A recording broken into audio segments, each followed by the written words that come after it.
This is the unemployment rate during the COVID-19 pandemic. And this is Amazon CEO Jeff Bezos' net worth during that same time span. From March to June 2020, Amazon founder Jeff Bezos saw his wealth rise by an estimated $48 billion. The founder of the video conferencing platform Zoom grew his nest egg by over $2.5 billion.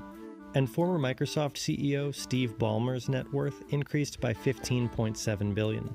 These kinds of examples might lead you to think that when billionaires profit during a crisis, it's just a matter of right place, right time. Well, that's not false, but it's not entirely true either. Casino magnate Sheldon Adelson saw his wealth increase by $5 billion, while Elon Musk saw an increase of $17.2 billion. When you add up the numbers, billionaires in the United States have increased their total net worth $637 billion during the COVID-19 pandemic so far. At the same time, more than 40 million Americans filed for unemployment. With tens of millions of Americans out of a paycheck, and the stock market plummeting by 37% in March, how is it that the rich have continued getting richer? This isn't the first time billionaires have seen gains, while a large portion of Americans were feeling losses.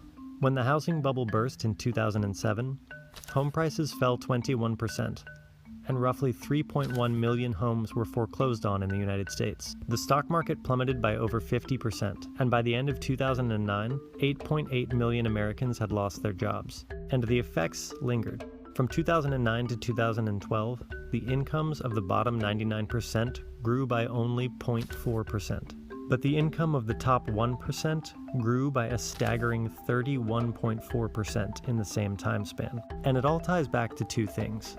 First, the government disproportionately gave more aid to banks and corporations. In 2008, the Emergency Economic Stabilization Act was signed into law, creating a $700 billion program to purchase devalued assets from banks. This was called the Troubled Asset Relief Program, or TARP. Later, President Obama would direct $75 billion in funds from TARP to help reduce interest payments for homeowners.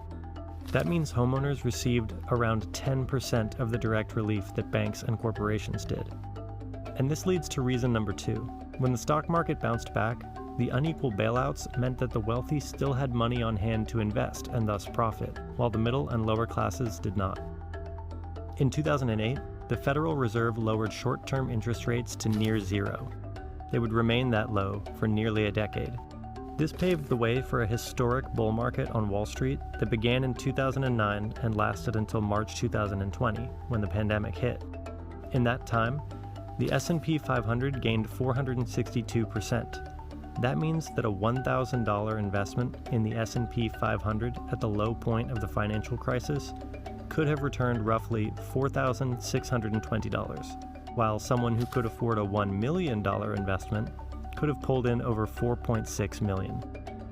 By 2009, the world's high net worth individuals had grown their share of global wealth by 19% to $39 trillion, recouping nearly all of their losses in a single year. That quick recovery and larger share of the world's wealth enabled them to continue to make money at an exponential rate. In fact, the top 1% captured 95% of the income gains made from 2009 to 2012. And by 2020, the combined wealth of the billionaire class in the United States had increased by over 80%.